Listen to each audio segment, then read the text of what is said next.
जय हिंद दोस्तों। मैं श्वेता नागदा और आपका स्वागत है MP GK by Shweta Nagda channel पर। और अगर आपने हमारा चैनल सब्सक्राइब नहीं किया है तो आप कर ले और बेल आइकन को ज़रूर प्रेस कर ले ताकि समय समय पर नोटिफिकेशन आपको मिलते रहे। तो ये हमारी 7वें नंबर की सीरीज़ है और अगर आपको पिछले वीडियो भी देखना है तो आप हमारे चैनल पर जाकर प्लेलिस्ट में देख सकते हैं। तो ये जो हम पढ़ेंगे ये बहुत ही इंपॉर्टेंट है हमारे एग्जाम के लिए। तो चलिए स्टार्ट करते हैं। तो हमारा पहला प्रश्न है, देश के पहले सीडीएस जनरल बिपिन रावत जी जो है उनका संबंध मध्य प्रदेश के किस जिले से था?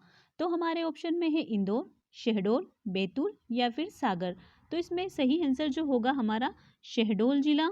क्या होगा हमारा? शहडोल जिला। और इसके अलावा इंदौर जो है वो 100% वैक्सीन का प्रथम डोज लगाने में इंदौर जो है वो हमारे देश के सारे महानगरों में प्रथम स्थान पर आया है। और इसके अलावा जो इंदौर जिला है वो साथ ही देश का सर्वश्रेष्ठ पुलिस ट्रेनिंग सेंटर भी चुना गया है, हमारा इंदौर का पुलिस ट्रेनिंग सेंटर जो हमें याद रखना है। और बैतूल जिला जो है वो हमारे सौर ऊर्जा से रसोई गैस बनाने का जो कारखाना है वो हमारे बैतूल जिले में स्थापित किया गया है। और इसके अलावा बैतूल जिला के लिए एक और फैक्ट है तो वो है हमारा कि यहाँ पर एक जिला एक उत्पाद के तहत सागौन जो है, क्या सागौन जो है इसके उत्पादन के लिए बैतूल जिले का चयन किया गया है। और हमारा सागर जो है वो बुंदेलखंड अंचल वन्य जीव अभयारण्य बनेगा, यानी कि यहाँ पर जो बुंदेलखंड वन्य या इस सागर जो है वो बुंदेलखंड में आता है और यहाँ पर वन्य जीव अभयारण्य बनेगा और इसका नाम क्या रहेगा? Doctor Bhimrao Ambedkar wild life sanctuary होगा। तो ये चीज़ हमें याद रखना है। देश के पहले chief of defence staff general Bipin Rawat की एक विमान दुर्घटना में मौत हो गई थी। इस विमान यात्रा में उनकी पत्नी मधुलिका रावत भी उनके साथ थी और हादसे में उनकी भी मौत हो गई। और जनरल बिपिन रावत की जो पत्नी है मधुलिका जी वो हमारे मध्य प्रदेश के शहडोल जिले से संबंध रखती है। तो ये क्या है कि अभी करंट में चल ही रहा था, तो ये हमारे एग्जाम में आने की पूरी संभावना है कि कहाँ से थी, शहडोल जिले से। और बिपिन रावत जी का संबंध इसलिए यहाँ पर हमारे शहडोल जिले से हो जाता है। अब हमारा अगला प्रश्न है, परंपरागत विश्वविद्यालयों में देश में पहला स्थान प्राप्त हुआ है। तो यहाँ पर किसको हुआ है? रानी दुर्गावती विश्वविद्यालय, देवी अहिल्याबाई विश्वविद्यालय, लक्ष्मीबाई शारीरिक शिक्षा विश्वविद्यालय और विक्रम विश्वविद्यालय। तो इसका हमारा सही आंसर जो होगा हमारा होगा रानी दुर्गावती विश्वविद्यालय। हाल ही में इंस्टीट्यूट इनोवेशन काउंसिल द्वारा जारी रिपोर्ट में मध्य प्रदेश के रानी दुर्गावती विश्वविद्यालय को देश के परंपरागत विश्वविद्यालय जो है वहाँ पर प्रथम स्थान दिया गया है। तो प्रथम स्थान पर कौन है हमारे परंपरागत के लिए? तो ये है हमारा रानी दुर्गावती विश्वविद्यालय जो हमें याद रखना है। अब हमारा अगला प्रश्न है, 6 से 10 दिसंबर 2021 तक जो 31वीं सीनियर नेशनल वुशु हमारी चैंपियनशिप जो हुई थी उसका आयोजन कहाँ हुआ था? तो इसका आयोजन हुआ था हमारे भोपाल जिले में। कहाँ हुआ था? हमारे भोपाल जिले में। और इसके अलावा हम इंदौर की फैक्ट की और भी चर्चा करें तो यहाँ पर ये प्रधानमंत्री मातृवंदन योजना में जो है ये फर्स्ट स्थान पर आया है, जो हमें याद रखना है क्योंकि ये हमारा मध्य प्रदेश फर्स्ट पर है। और यहाँ पर जो इंदौर जिला है इसका बहुत ही अच्छा प्रदर्शन रहा है इसमें, तो ये हमारा बहुत अच्छा प्रदर्शन किया है इंदौर में। और इसके अलावा पिंक बस सेवा भी शुरू हुई है इंदौर में, तो ये चीज़ भी हमें याद रखना है। और इसके अलावा टीकमगढ़ जो है वहाँ पर बेटियां छुएगी आसमान अभियान जो था हमारा वो यहीं से शुरू हुआ था, टीकमगढ़ से, जो हमें याद रखना है। और इसके अलावा निवाड़ी जिला जो है यहाँ पर बेस्ट टूरिस्ट विलेज अवार्ड, क्या है यहाँ का? बेस्ट टूरिस्ट विलेज अवार्ड जो है ये निवाड़ी जिले का लडपुरा खास गांव जो है, क्या है? लडपुरा खास गांव, उसको मिला है बेस्ट टूरिस्ट विलेज अवार्ड। 6 से 10 दिसंबर 2021 तक 31वीं नेशनल वुशु चैंपियनशिप का आयोजन भोरी गांव भोपाल में किया गया है। तो कहाँ पर किया गया है? ये हमारा भोरी गांव भोपाल में किया गया है नेशनल वुशु चैंपियनशिप। अब हमारा अगला प्रश्न है, आदिवासी रूपंकर कला के लिए भूरीबाई को पद्मश्री अवार्ड दिया गया है। तो हमारी भूरीबाई जो है वो कौन से जिले से है? तो हमारा ऑप्शन है छिंदवाड़ा, झाबुआ, विदिशा या फिर जबलपुर। तो हमारा सही आंसर जो होगा हमारा झाबुआ जिला। और इसके अलावा हम छिंदवाड़ा जिले के फैक्ट पर बात कर लें तो यहाँ पर छिंदवाड़ा विश्वविद्यालय जो है इसका नाम राजा शंकर शाह के नाम पर रखा जाएगा। किसके नाम पर रखा जाएगा? हमारे राजा शंकर शाह के नाम पर रखा जाने की योजना है। और इसके अलावा विदिशा जो है, यहाँ पर प्लास्टिक के कचरे से व्यावसायिक स्तर पर BS6 मानक स्तर का डीजल बनाने का देश का पहला जो कारखाना है या प्लांट है, वो हमारे विदिशा जिले के औद्योगिक क्षेत्र जो है उसका नाम है जंबर बागरी। क्या है? जंबर बागरी। वहाँ पर लगाया जा रहा है, जो हमें याद रखना है। और इसके अलावा अगर हम जबलपुर के फैक्ट की बात करें तो यहाँ पर आगर मालवा जो है हमारा जिला, वहाँ पर गो अभ्यारण्य की तर्ज पर यहाँ का जो पशु चिकित्सा विज्ञान केंद्र है, कौन सा वाला? नानाजी देशमुख, यहाँ पर क्या है? पशु चिकित्सा विज्ञान विश्वविद्यालय जबलपुर के माध्यम से की जाएगी। तो ये क्या है कि हमारे आगर मालवा में जो सालरिया है उसकी तर्ज पर यहाँ भी ये बनेगा, जो हमारा गो अभ्यारण्य है वो, जो हमें याद रखना है। अब हमारा अगला प्रश्न है, जबलपुर में बन रहे कन्वेंशन सेंटर का नाम किसके नाम पर रखा जाएगा? तो ये हमारा किसके नाम पर रखा जाएगा? तो यहाँ पर क्या है? सुभाष चंद्र बोस, सुरजीत लोधी, पलक मुच्छल और पूजा जाट। तो यहाँ पर हमारा सही आंसर जो होगा वो होगा हमारा सुभाष चंद्र बोस। जो हमारा कन्वेंशन सेंटर जो है जबलपुर का, उनका नाम जो है वो सुभाष चंद्र जी के नाम पर रखा जाएगा, जो हमें याद रखना है। और इसके अलावा जो है ये सुरजीत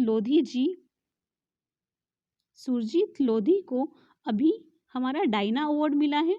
कौन सा अवार्ड मिला है? डायना अवार्ड मिला है। और पलक मुच्छल जो है इनको स्त्री शक्ति अवार्ड 2021 से सम्मानित किया गया है, जो हमें याद रखना है। और पूजा जाट का नाम बहुत ही इंपॉर्टेंट है, क्योंकि ये हमारे मध्य प्रदेश की पहले नंबर की महिला रेसलर है। ठीक है, कौन है? पूजा जाट। और यहाँ पर जबलपुर में कन्वेंशन सेंटर जो है वो सुभाष चंद्र बोस के नाम पर रखा जाएगा। अब हमारा अगला प्रश्न है, भटके विमुक्त विकास प्रतिष्ठान को कौन सा सम्मान प्रदान किया गया है?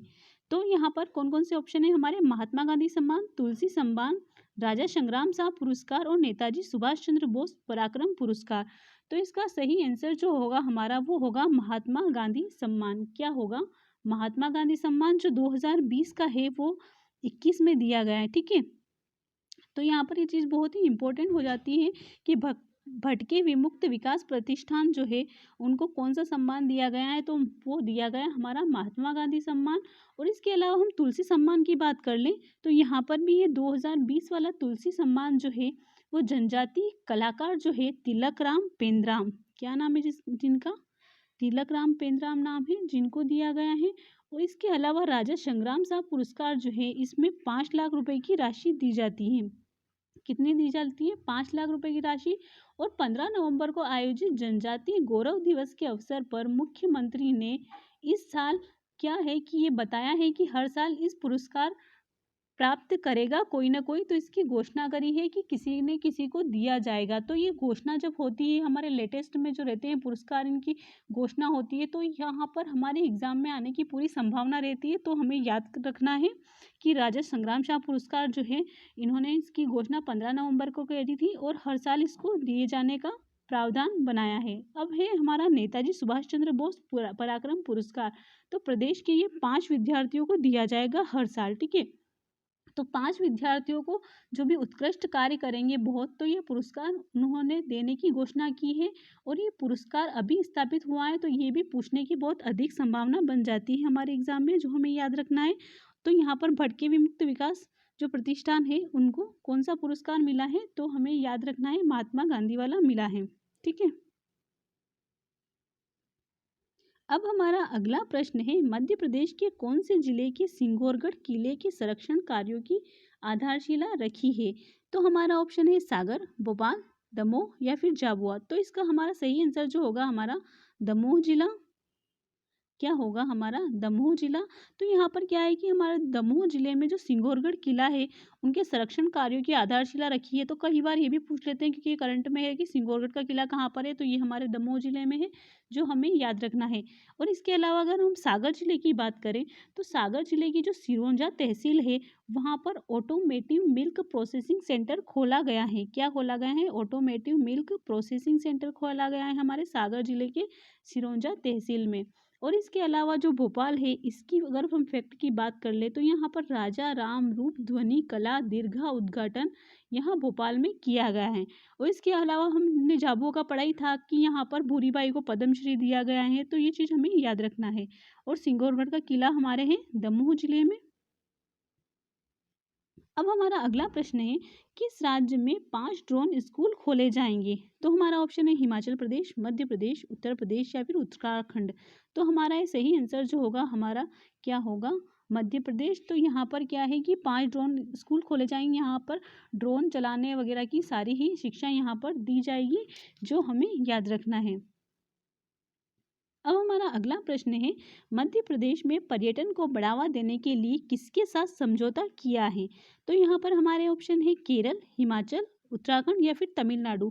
तो यहाँ पर क्या है कि हमारे मध्य प्रदेश में पर्यटन को बढ़ावा देंगे, तो इसके लिए हमने केरल सरकार के साथ समझौता किया है, केरल पर्यटन विभाग का। तो ये हमें याद रखना है कि केरल पर्यटन विभाग जो है यहाँ पर इनके साथ मिलकर हम हमारे पर्यटन को बढ़ावा देंगे, जो बहुत ही इम्पोर्टेंट है। मध्य प्रदेश सरकार ने गायब हुए लोगों के लिए ऑपरेशन मुस्कान अभियान जो है वो भी शुरू किया है। तो हमारे एग्जाम में बहुत बार पूछ लिया जाता है कि गायब हुए लोगों के लिए कौन सा अभियान है, तो हमको क्या बताना है? मुस्कान अभियान। और अगर पूछ ले कि मुस्कान अभियान किस लिए है, तो ये क्या है कि गायब हुए लोगों को ढूंढने के लिए ये अभियान चलाया है। अब हमारा अगला प्रश्न है, नई राष्ट्रीय शिक्षा नीति लागू करने वाला मध्य प्रदेश देश का कौन से नंबर का राज्य है? तो ये हमारे कौन से नंबर का राज्य है? तो ये हमारे दूसरे नंबर का राज्य है, जो हमें याद रखना है। जो नई राष्ट्रीय शिक्षा नीति लागू करने वाला हमारा दूसरा मध्य प्रदेश है। तो ये अभी करंट का ही क्वेश्चन है, तो ये हमारे पूछने की संभावना ज़्यादा रहती है हमारी एग्जाम में। अब हमारा अगला प्रश्न है, आज़ादी बनाम फांसी अथवा काला पानी, ये पुस्तक जो है बहुत ही इंपॉर्टेंट निकल कर सामने आ रही है, जो हमारी एग्जामों में पूछ ली जाती है। तो यहाँ पर ये पुस्तक किसके द्वारा लिखी गई है? तो हमारा पहला ऑप्शन है प्रोफेसर चेतन सोलंकी, अतुल गुप्ता, रितु नरवाले या श्री रघुनंदन शर्मा। तो हमारा सही आंसर यही होगा, हमारा क्या होगा? हमारा श्री रघुनंदन शर्मा, जिन्होंने ये बुक लिखी है आज़ादी बनाम फांसी अथवा काला पानी। तो ये हमारे एग्जाम में पूछ सकते हैं, जो हमें याद रखना है। और इसके अलावा प्रोफेसर चेतन सोलंकी जो है ये किस लिए चर्चा में थे? तो यहाँ पर इनको प्रोफेसर चेतन सोलंकी को सोलर मैन और सौर गांधी नाम से जानते हैं, और इन्होंने गांधी सेवा आश्रम की स्थापना की थी, जो हमें याद रखना है। और इसके अलावा जो अतुल गुप्ता जी हैं, इन्हें प्राणी मित्र अवार्ड मिला है। कौन सा अवार्ड मिला है? प्राणी मित्र अवार्ड मिला है। और यहाँ पर रितु नरवाले का नाम भी आ रहा है। तो यहाँ पर रितु नरवाले और अर्चना कटारिया जो है हमारी, यहाँ पर इन्होंने क्या किया है कि इंदौर में जो पिंक बस सेवा शुरू हुई है, तो वो महिलाओं के लिए है, और महिलाओं में ये पहली महिला ड्राइवर बनी है, जो बहुत ही इंपॉर्टेंट है। कौन कौन? रितु नरवाले और अर्चना कटारिया, जो हमें याद रखना है। ठीक है, तो आपको कैसी लगी हमारी जानकारी, आप हमें ज़रूर कमेंट बॉक्स में लिखकर बताएं, और चैनल को सब्सक्राइब करें और वीडियो को लाइक करें, शेयर करें। और अगर आपके सुझाव हैं तो आप हमें कमेंट बॉक्स में लिखकर ज़रूर बता सकते हैं। जी धन्यवाद।